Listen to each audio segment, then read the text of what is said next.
Shalom, dimanapun saudara-saudara berada, saya mengucapkan selamat malam, salam sehat selalu, dan tetap teguh dalam iman kepada Yesus Kristus. Selamat berjumpa dalam saat teduh malam wilayah 4 Gereja Toraja.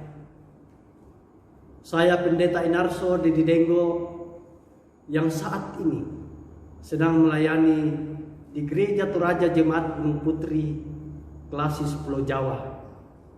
Salam kasih dari kami semua yang berada di Gunung Putri untuk semua saudara-saudara. Marilah kita siapkan hati untuk beberapa saat ke depan kita menikmati persekutuan dengan Tuhan di dalam doa, pujian, dan perenungan firman. Marilah kita angkat pujian indahnya saat yang teduh, Kidung Jemaat 454 ayat 1 dan 2 yang dipimpin oleh Ibu Dr. Mutielda Manting.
saat yang teduh adalah saat yang tepat untuk berjumpa dengan Tuhan.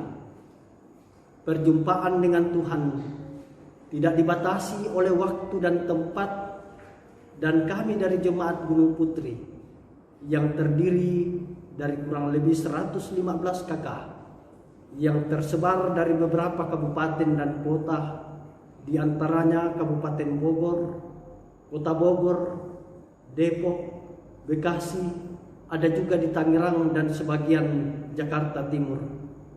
Bersama dengan semua orang kudus di seluruh wilayah pelayanan Gereja Toraja, kita bersehati dalam saat teduh malam.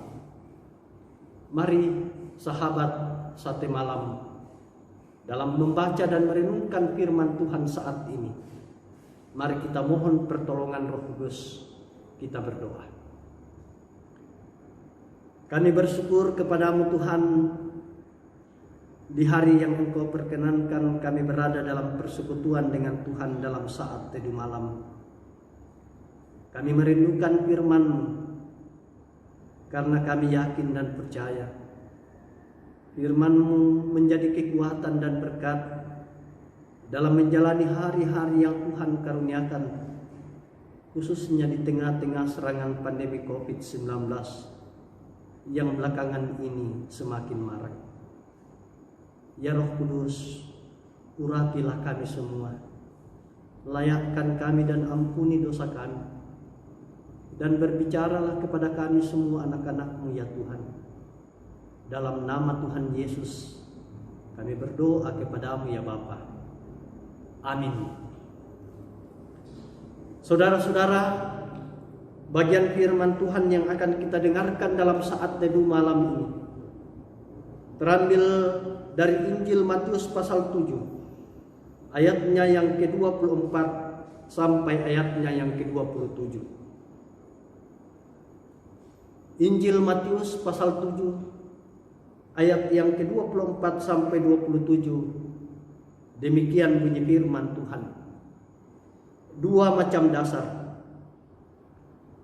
Setiap orang yang mendengar perkataanku ini dan melakukannya, ia sama dengan orang yang bijaksana yang mendirikan rumahnya di atas batu.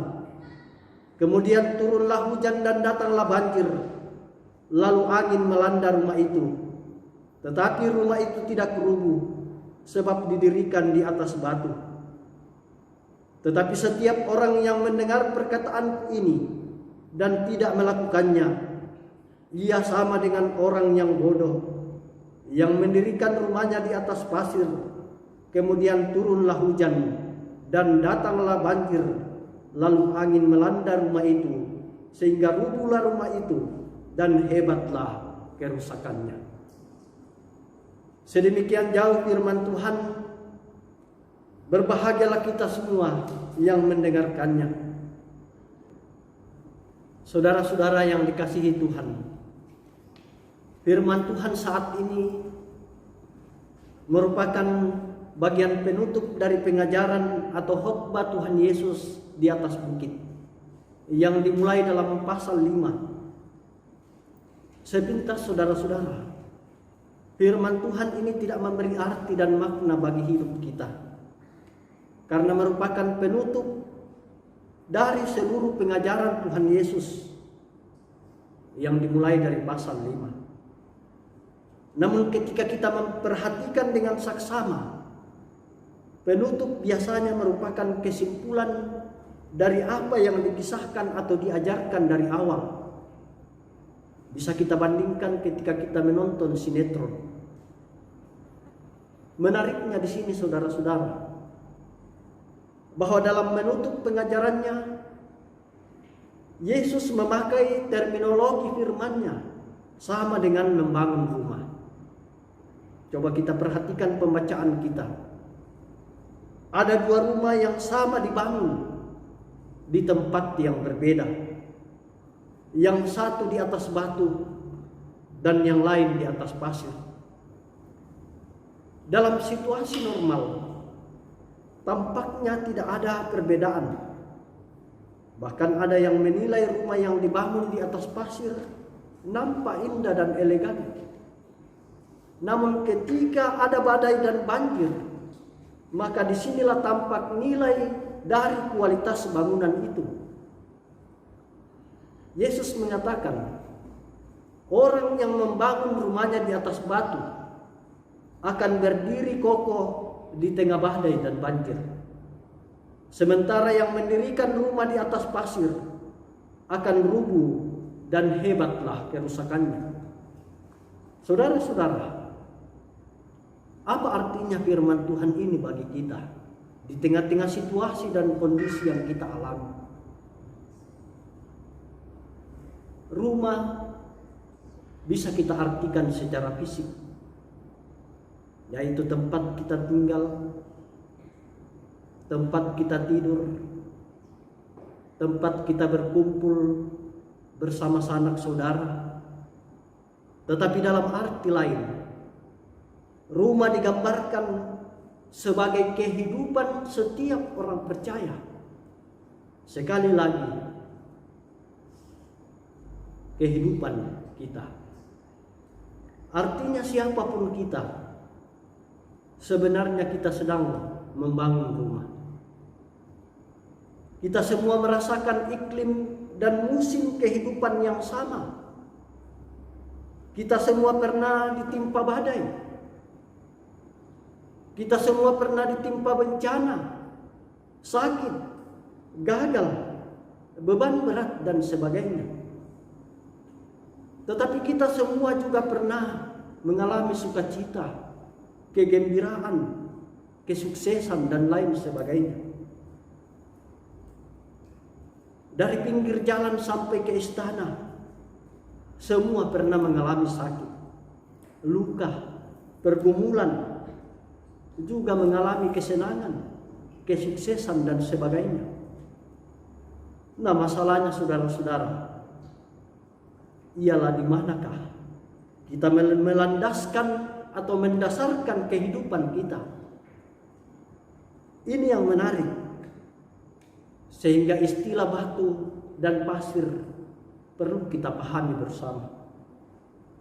Saudara-saudara, dalam banyak bagian Alkitab kita menemukan istilah-istilah gunung batu, batu karang, dan ini paling banyak dikenakan kepada Tuhan. Tuhan adalah gunung batuku, batu karang yang teguh. Sementara pasir adalah barang yang panah, sifatnya sementara, dan ini bisa kita kenakan seperti kepandaian, kekayaan, jabatan dan sebagainya. Di sini menjadi jelas bagi kita bahwa kehidupan yang dibangun didasarkan pada keyakinan kepada Tuhan dan firman-Nya adalah seperti membangun rumah di atas batu. Sementara kehidupan yang dibangun di atas dasar kepandaian, kekayaan, jabatan sama dengan membangun rumah di atas pasir. Akibatnya jelas saudara-saudara. Ketika badai kehidupan terjadi, rumah mana yang kokoh dan mana yang rubuh? Saudara-saudara, badai pasti ada, pergumulan pasti ada, tangisan dan air mata pasti ada. Hal ini perlu kita sadari bersama. Tetapi pertanyaannya ialah di manakah kita mendasari kehidupan kita? Ini bukan teori, ini bukan sekedar pengajaran, tetapi Tuhan Yesus sendiri yang mengatakannya kepada kita semua. Setiap orang yang mendengar perkataanku dan melakukannya, ia sama dengan orang yang bijaksana yang mendirikan rumahnya di atas batu. Saat ini saudara-saudara, badai virus belum berlalu. Bahkan hampir kita mengatakan justru sekarang badai silih berganti berdatangan. Belum selesai virus, datang lagi banjir, datang lagi gempa bumi, datang lagi pertikaian, kita semakin pesimis, kita semakin khawatir. Apakah dunia ini akan kiamat? Tak seorang pun yang tahu, hanya Tuhan yang tahu. Kita hanya mengingat apa yang dikatakan Tuhan Yesus dalam Matius 24 ayat 35. Langit dan bumi ini akan berlalu, tetapi perkataanku tidak akan berlalu. Langit dan bumi akan lenyap, tetapi firmanku tidak akan lenyap. Ketika seseorang mendasari hidupnya di atas fondasi firman, maka masalah atau tantangan sebesar apapun tidak akan merobohkan orang tersebut.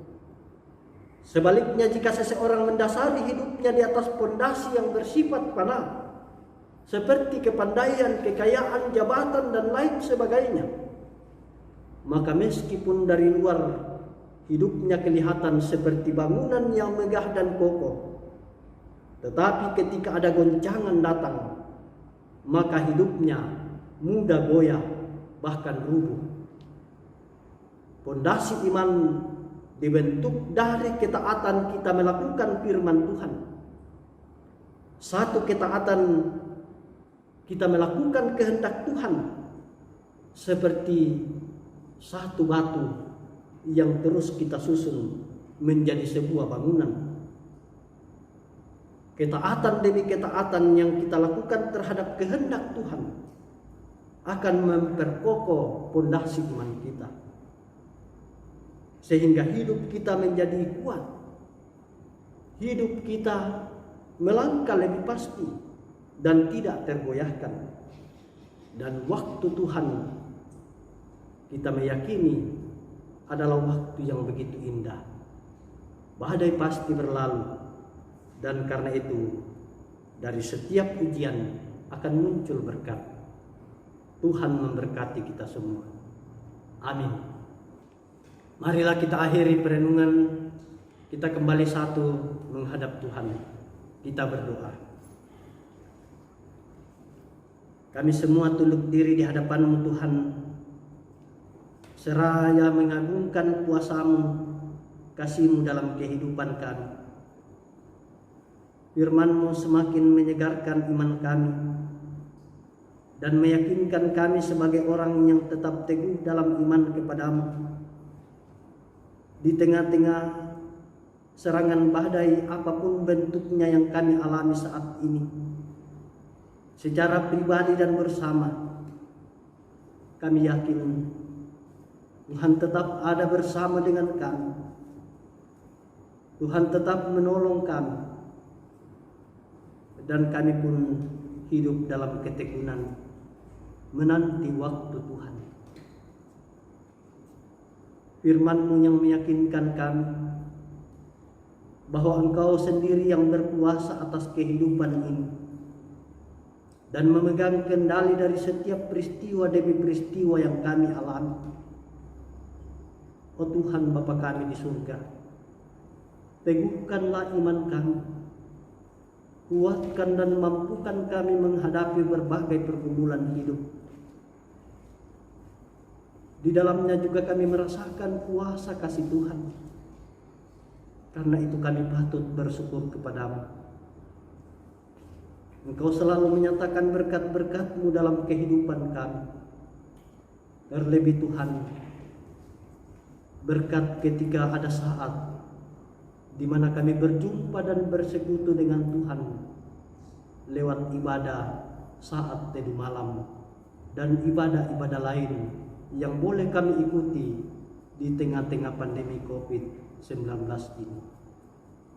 Oh Tuhan Bapa kami di surga, kami berdoa untuk pengurus Badan Pekerja Sinode Gereja Toraja, Badan Pekerja Sinode Wilayah 4 Gereja Toraja, bahkan Badan Pekerja Sinode wilayah lain. Oh Tuhan Bapa kami di surga, persekutukan kami senantiasa, Kuatkan dan mampukan kami dalam kesehatian mengangkat tugas pelayanan. Juga di tengah-tengah pelayanan Badan Pekerja Klasis Pulau Jawa. Oh Tuhan Bapa kami di surga, kiranya dengan berbagai bentuk bencana, berbagai bentuk pergumulan yang kami alami, tidak menyurutkan hati kami untuk selalu merindukan dan datang di hadapan hadirat-Mu, dan Engkau selalu menjawab kami. Oh Tuhan Bapa kami di surga, berkatilah semua saudara-saudara kami di dalam keadaan mereka masing-masing di tempat mereka. Mungkin ada saudara-saudara kami yang ditimpa bencana alam, gempa bumi, banjir, bahkan serangan COVID. Kehadiran Tuhan di tengah-tengah keberadaan mereka kiranya memberikan semangat sukacita dalam menghadapi pergumulan mereka. Dan pakailah kami yang tetap kuat di dalam Tuhan, yang tetap sehat, menjadi kawan sekerja Allah, yang akan terus memberikan penguatan, yang akan terus memberikan motivasi kepada semua saudara-saudara kami yang bergumul. Oh Tuhan Bapa kami di surga, seluruh keberadaan hidup kami serahkan ke dalam kuasa-Mu. Khususnya berkati jemaat-Mu yang ada di Gunung Putri. Lindungilah kami semua dalam sepanjang malam ini.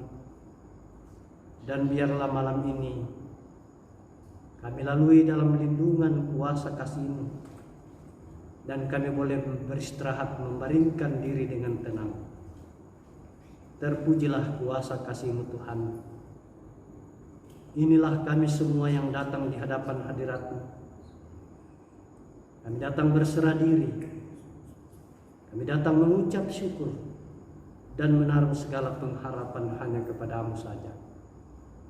Sambutlah kami Tuhan. Ampunilah segala dosa kami dan terima kami yang datang di dalam nama Tuhan kami Yesus Kristus, yang telah mengajarkan kami berdoa bersama-sama demikian. Bapa kami yang di surga, dikuduskanlah nama-Mu, datanglah kerajaan, jadilah kehendak-Mu di bumi seperti di surga. Berikanlah kami pada hari ini makanan kami yang secukupnya, dan ampunilah kami akan kesalahan kami, seperti kami juga mengampuni orang yang bersalah kepada kami. Dan janganlah membawa kami ke dalam pencobaan, tetapi lepaskanlah kami daripada yang jahat. Karena Engkaulah yang mempunyai kerajaan dan kuasa dan kemuliaan sampai selama-lamanya. Amin. Sahabat Sate Malam, hidup di dalam Kristus adalah hidup yang berkemenangan. Apapun yang kita alami di tengah-tengah kehidupan, situasi dan kondisi kita masing-masing, kita percaya bahwa Tuhan selalu ada. Tuhan selalu menolong dan menopang kita semua. Karena itu, malam hari ini kiranya firman Tuhan menjadi kekuatan kita semua. Saya mengucapkan selamat malam, selamat beristirahat, sampai jumpa dalam saat teduh malam berikutnya. Arahkanlah hati dan pikiran saudara-saudara kepada Tuhan, dan terimalah berkat Tuhan. Tuhan memberkati engkau dan melindungi engkau. Tuhan menyinari engkau dengan wajah-Nya dan memberi engkau kasih karunia. Tuhan menghadapkan wajah-Nya kepadamu dan memberi engkau damai sejahtera malam ini sampai selama-lamanya. Amin. Demikianlah saat teduh malam. Tuhan memberkati.